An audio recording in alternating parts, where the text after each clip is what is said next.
Delhi starts recruitment for COVAXIN trials on children aged 6 to 12 from today. Trial on children already started at AIIMS Patna to see if the Bharat Biotech jab is suitable for children. 25.9 crore vaccine doses administered across the country so far.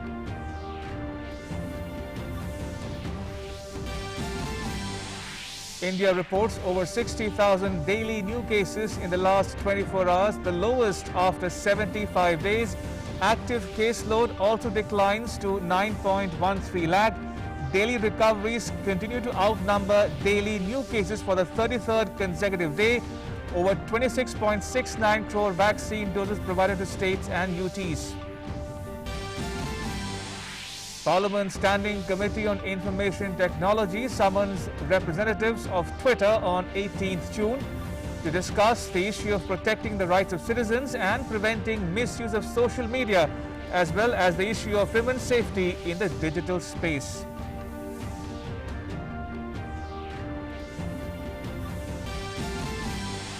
A grateful nation remembers the fallen soldiers at Galwan Valley on the first anniversary of their martyrdom.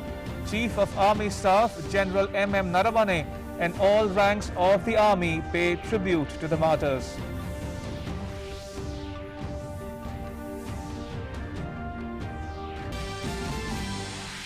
All eyes on the meeting between US President Joe Biden and Russian counterpart Vladimir Putin to be held in Geneva on Wednesday. Putin expresses hope that bilateral relations between the two countries will improve with this meeting.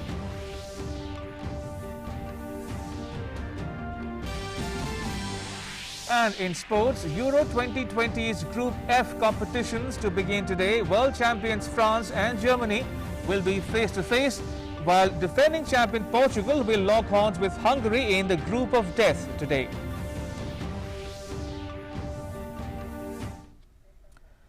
Prime Minister Narendra Modi will deliver the keynote address at the 5th edition of VivaTech on 16th June at around 4 p.m.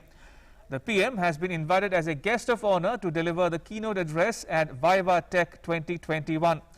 Other prominent speakers in the event include Mr. Emmanuel Macron, President of France, Mr. Pedro Sanchez, Prime Minister of Spain, and ministers and MPs from various European countries.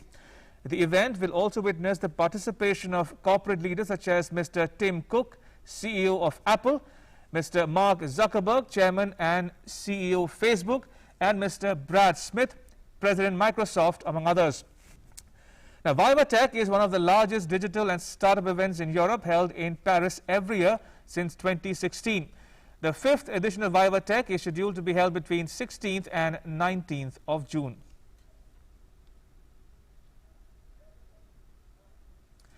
The recruitment for clinical trial of COVAXIN among children in the age group of 6 to 12 years began at the AIIMS New Delhi today. The vaccine trial screening process will continue for 2 days. The clinical trials of children of the 2 to 6 age group will start after that. Earlier, the screening of children for the trial of single-dose COVAXIN in the 2 to 18 age group started at AIIMS New Delhi on 7th June and is over. Professor at the Center for Community Medicine at AIIMS Delhi, Dr. Sanjay Rai, said it would be too early to tell exactly when the vaccine will be ready. Now, it takes around 9 to 12 months to successfully conduct a trial of the vaccine. However, emergency approval is expected in the next 2 to 3 months. हमने अभी just finish किया था recruitment 12 से 18 साल के बीच में उनका recruitment over चुका है। अब जो है दूसरे क्रम में जो है 6 से 12 साल के बीच में और उसके बाद 2 से 6 साल के बीच में बच्चों को बुलाया जाएगा। तो आज जो है 6 से 12 साल का स्क्रीनिंग चल रही है। जो भी हेल्दी वॉलंटियर्स होंगे उनका जो है फिर हम जो है वैक्सीन देने का नेक्स्ट कार्यक्रम करेंगे। अभी जो है जो टेस्ट होने हैं वो हो रहे हैं, तो आज तो स्क्रीनिंग का टाइम है। ये जो है डेटा सेफ्टी मॉनिटरिंग बोर्ड और रेगुलेटरी अथॉरिटी उसको डेटा को देखने के बाद वो सेटिस्फाइड हो जाते हैं कि नेक्स्ट ग्रुप को किया जा सकता है, तो उसका परमिशन देते हैं। एक तरीके से इनडायरेक्ट हिंट है, बट डेटा तो हम तभी शेयर कर सकते हैं जब पब्लिक डोमेन में आ जाएगा। अभी कंप्लीट डेटा को नहीं शेयर किया जा सकता। Now, India continues to witness a decline in new daily COVID-19 cases. The country reported 60,471 new cases in the last 24 hours. It's the lowest after 75 days. The active caseload declined to 9,13,378.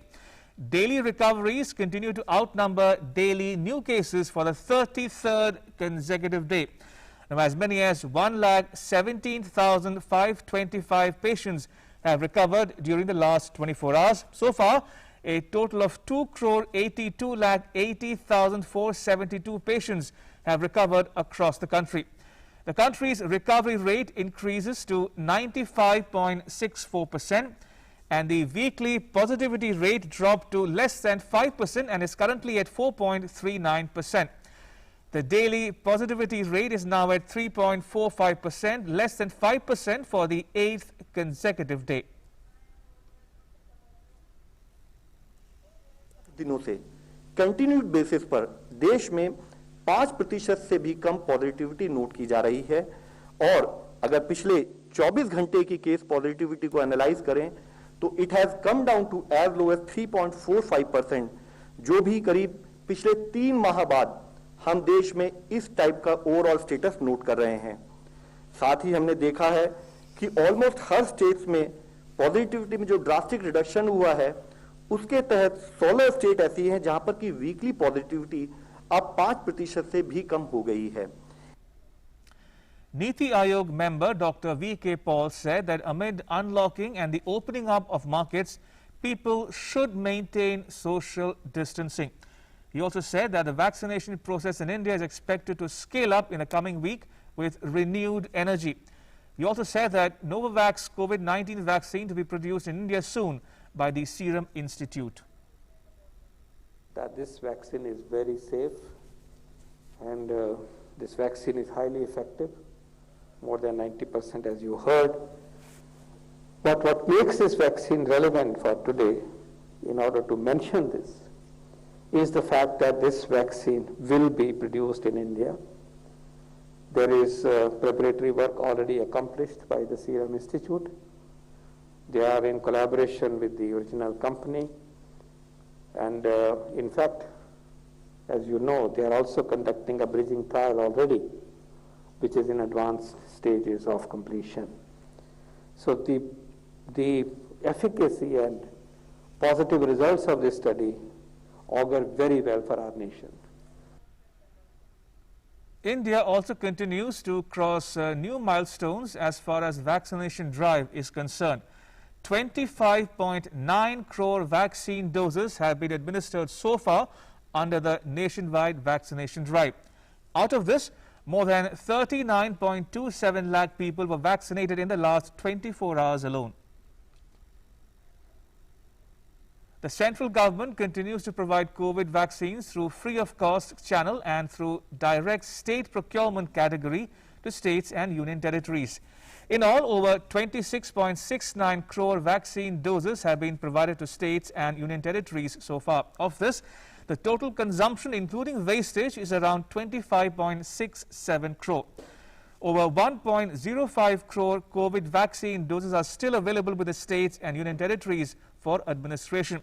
Furthermore, over 47.43 lakh vaccine doses are in the pipeline and will be received by the states and union territories within the next 3 days. A special vaccine center has been set up for people traveling abroad for work and studies, and also for the athletes, sportspersons and accompanying staff of the Indian contingent to Tokyo Olympics in a school at Mandir Marg in New Delhi. My colleague Meghna Dev gets you more. An exclusive vaccination center has been set up at Mandir Marg here at a school in Delhi, wherein people who want to go abroad for employment purposes or for educational purposes can come and get themselves vaccinated. I'm going to UK for my employment and I have my visa and job offer already with me. First dose vaccination certificate and ID proof.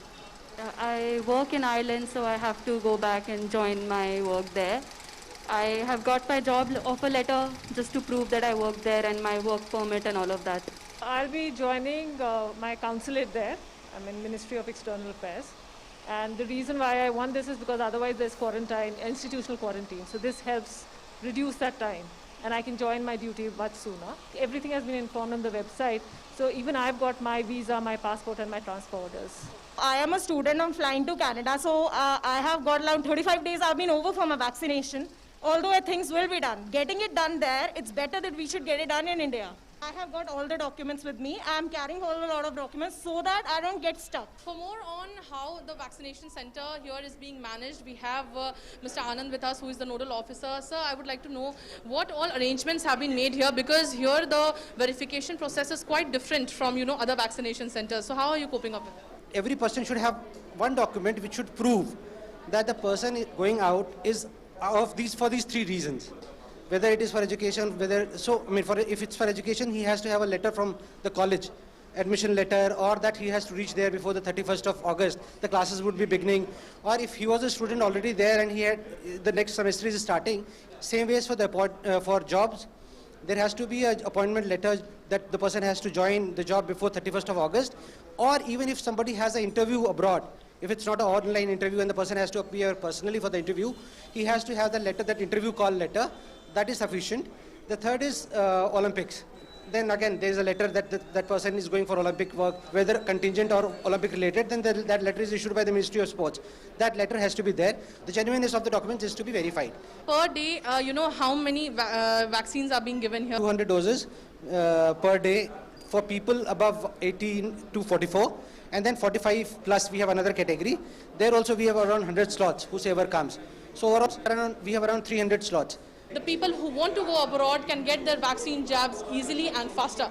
With camera person Kuldeep Sharma, this is Meghna Dev, DD India, New Delhi. Right, moving on, the Himachal Pradesh government has issued a travel advisory for tourists visiting the state as the government relaxes curbs in view of a drop in COVID-19 cases. Himachal Pradesh Chief Minister Jairam Thakur said people visiting the state will have to register online and apply for a COVID e-pass. Hoteliers have been directed to strictly follow the SOPs issued by the state government. Furthermore, state police has advised tourists to wear a mask, practice social distancing and follow COVID-related guidelines issued by the state government. The police warned the tourists that first-time offenders would be fined ₹500, while repeat offenders may be arrested and sent to court, and they may face up to 8 days imprisonment or a fine of ₹5,000 or both. Meanwhile, Bihar has been registering a sharp decline in COVID cases since last month. The first phase of unlock process has ended today. The new guidelines of Unlock 2, which will start from tomorrow, will remain in force till the 22nd of June. All government and non-government offices will open till 5 p.m. with 50% attendance. Shops and establishments will be allowed to open from 6 a.m. till 6 p.m. 1 hour relaxation has been given for night curfew, which will be in place from 8 p.m. till 5 a.m. It was earlier starting at 7 p.m. And down south, the Nilgiris district in Tamil Nadu is aiming to vaccinate the entire adivasi population in the region by the end of June. The district administration started an awareness program after a tribal community in the district showed hesitancy for vaccination. As a matter of fact, Nilgiris district tops the state in the number of people vaccinated. The Nilgiris district in Tamil Nadu is aiming to vaccinate the entire Adivasi population in the region by the end of June. This will make it the first district in the country to achieve the feat. According to records, there are as many as 27,032 tribals such as Kurumbas, Kotas, Todas, Irulas and Katunakans in the Nilgiris, while the number of eligible tribal people for vaccination above the age of 18 stands at 21,435. As many as 4,000 tribals have taken their jabs so far. The district collector and officials have given tribal communities like us priority in the vaccination drive. They have conducted a door-to-door campaign to create awareness about the benefits of vaccination. More than half of us in the village have already been vaccinated. The rest will be covered when the next batch of vaccines arrive. However, there are still many people who hesitate to get themselves vaccinated against COVID-19. As the tribal community in the district showed hesitancy for the vaccination, the district administration came out with an action plan to rope in NGOs to vaccinate those above 18 years in the community. Nilgiris tops the state in the number of people vaccinated, but the tribal population has been lagging behind. Hence, awareness programs are being conducted by the administration along the tribals. It brought together all the stakeholders, like the NGOs working for the tribals, the health department, the revenue and the local bodies. We all came together and we started initiating some positive messages. Like we first made the tribal leaders take the vaccine and talk to them in their own languages, underlining the importance of taking the vaccine during this pandemic period. A lot of people are coming forward to take the vaccine. So once we get the vaccines, we will be the first district in the entire country to vaccinate its entire tribal population. Officials say that as the population of Nilgiris is relatively small compared with other districts in Tamil Nadu, the plan to vaccinate the entire population is feasible. The collector says achieving 100% vaccination of the adult population in the district would serve as a model to be replicated across the state and nation. Also, 100% vaccination of the adult population in the district would help to monitor the impact of virus in the event of a third wave. With Mahil Wahanan, Philip Matthews report, DD India, Chennai. In West Bengal, restrictions have been extended in view of the COVID-19 situation in the state till the 1st of July. But additional relaxations will be allowed. Announcing the extension, Chief Minister Mamata Banerjee said all government offices will function with 25% strength. She said the night curfew in the state will prevail from 9 p.m. till 5 a.m. and all non-essential movement of people will be restricted. E-passes will be required for travel. Parks can open from 6 a.m. to 9 a.m. for morning walk. However, only those who have taken COVID-19 vaccine will be allowed entry inside the parks. All markets have been allowed to remain open between 7 a.m. and 11 a.m. and other retail shops can remain open between 11 a.m. and 6 p.m. Home Minister Amit Shah today held a high-level meeting to review preparedness of measures to deal with monsoon and floods in the country. The meeting was attended by Union Minister of Jal Shakti Gajendra Singh Shekhawat, Minister of State for Home Affairs Nityanand Rai, Home Secretary Ajay Bhalla and other officials. The meeting was also attended by senior officials of Indian Meteorological Department, the NDRF and Central Water Commission, among others. The Ministry of Civil Aviation and Ministry of Ports, Shipping and Waterways have signed an MOU for the development of seaplane services across the country. The ceremony was presided over by Civil Aviation Minister Hardeep Singh Puri and Minister of State for Ports, Shipping and Waterways Mansukh Mandavia. The MOU will expedite the development of new water aerodromes and operationalization of new seaplane routes in the country. As per the MOU, a coordination committee with officials of the Ministry of Civil Aviation, Ministry of Ports, Shipping and Waterways and is to be set up for timely completion of operationalization of seaplane services at various locations. Minister of State for Ports, Shipping and Waterways Mansukh Mandavia said seaplanes will give a further boost to tourism in the country. जिस गति से दोनों ministry के तालमेल से काम आगे बढ़ रहा है, स्टेट गवर्नमेंट का सहयोग मिल रहा है, मुझे लगता है कि अगले दिनों में सी प्लेन हमारे टूरिज्म को डेवलप करने के लिए, टूरिज्म इंडस्ट्रीज को आगे बढ़ाने के लिए एक महत्वपूर्ण भूमिका अदा करेगा और इस दृष्टि से आज का MOU का बहुत महत्व है।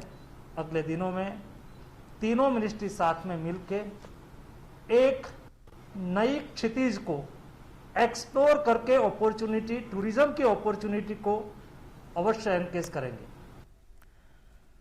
For his part, Civil Aviation Minister Hardeep Singh Puri said 28 seaplane routes have been awarded under the RCS Udan and 14 water aerodromes based in Gujarat, Assam, Telangana, Andhra Pradesh, Andaman and Nicobar Islands and Lakshadweep at a cost of 450 crores at various stages of development. 28 seaplane routes जो है regional connectivity scheme RCS में और 14 water aerodrome जो है Gujarat, Assam, Telangana, Andhra Pradesh, Andaman, Nicobar island and Lakshadweep are at various stages of development for a cost of 450 crores.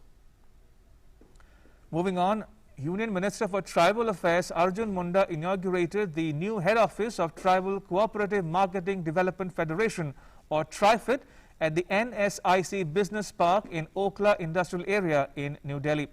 The minister said TRIFED is committed to transform the lives of tribals in the country. He said state governments should work for the welfare of tribal community with the funds allocated by the central government. हम राज्यों को आवंटन दे करके यदि हम अपनी औपचारिकता पूरा करेंगे तो यह भी हमारे लिए ठीक नहीं है, और राज्य यदि उस राशि को अव्यवहृत रखे तो मैं समझता हूं कि जनजातीय समाज के लिए, जनजातीय क्षेत्र के लिए घोर अन्याय है। उनके साथ एक तरीके से हम सही नहीं कर रहे हैं, और माननीय प्रधानमंत्री जी का सबसे अधिक इस बात पर जोर है कि ऐसे चीजों पर किसी तरह का कोताही नहीं होना चाहिए। In other news, the Parliamentary Standing Committee for Information and Technology has summoned Twitter officials. They've been asked to appear before the panel in Parliament Complex on the 18th of June at 4 p.m. and give a representation on how to prevent misuse of social media and online news. The parliamentary panel would hear the views of representatives of Twitter, followed by evidence of representatives of the Ministry of Electronics and Information Technology on the subject of safeguarding citizens' rights and prevention of misuse of social or online news media platforms, including special emphasis on women's security in the digital space. Chief of Army Staff General M.M. Naravane and all ranks of the Indian Army today paid homage to the brave hearts who made supreme sacrifice in Galwan Valley in Ladakh while defending the territorial integrity and sovereignty of the country. In the face of an unprecedented Chinese aggression, 20 Indian soldiers laid down their lives defending our land and inflicted heavy casualties on the PLA. Their valor will be eternally etched in the memory of the nation. In a solemn ceremony, Fire and Fury Corps COS Major General Akash Kaushik laid a wreath at the iconic War Memorial in Leh. The nation will remain eternally grateful to these gallant soldiers who fought in the most difficult high-altitude terrain and made a supreme sacrifice in the service of the nation. External Affairs Minister Subramaniam Jaishankar on Tuesday met with his Qatari counterpart Mohammed bin Abdul Rahman Al Thani in Doha. The two leaders discussed bilateral cooperation and exchanged views on regional and global issues. This is External Affairs Minister's second visit to the Gulf nation in less than a week's time. This is Jaishankar's second visit to Qatar. He had met Qatari National Security Advisor last Wednesday. Moving on, U.S. President Joe Biden has said he would lay down red lines to his Russian counterpart Vladimir Putin at the upcoming meeting tomorrow in Geneva after rallying NATO allies to face up to challenges from Moscow and Beijing alike. Biden also called Putin tough and a worthy adversary ahead of their hotly anticipated meeting in Geneva tomorrow. I'm going to make clear to President Putin that there are areas where we can't cooperate if he chooses. And if he chooses not to cooperate and acts in a way that he has in the past relative to cybersecurity and some other activities, then we will respond. We will respond in kind. There need not be. We should decide where it's in our mutual interest, in the interest of the world, to cooperate and see if we can do that. And the areas where we don't agree, make it clear what the red lines are. Meanwhile, Russian President Vladimir Putin has said he is open to a dialogue on a range of issues with the U.S. President. In an interview, Putin said while relations with the U.S. were at their lowest point in recent years, there were areas of cooperation that would benefit both countries. We have a bilateral relationship that have deteriorated to what is the lowest point in recent years. However, there are still matters that need a certain amount of node, comparing and identification and determination of mutual positions so that issues of mutual interest can be solved more effectively to the benefit of both the United States and Russia. In sports news, Portugal begin their European Championship defense when they face Hungary in Budapest tonight. Cristiano Ronaldo and Pepe are again among the squad for Portugal, who won the Euro 2016. Now, Group F is being called the Group of Death as it also contains world champions France and former winners Germany. In the second match, world champion France will face Germany's strong challenge. The French team is full of star players. France has world-famous strikers like Kylian Mbappe, Griezmann, Karim Benzema and Oliver Giroud. Germany, on the other hand, has a great mix of young and experienced players alike. Timo Werner, Kai Havertz, along with players like Toni Kroos, Larry Sane and Sergei Gnabry, can prove to be dangerous for France. The French team is invincible from their last 5 matches against Germany. With that, it's a wrap. Thanks for watching. Bye.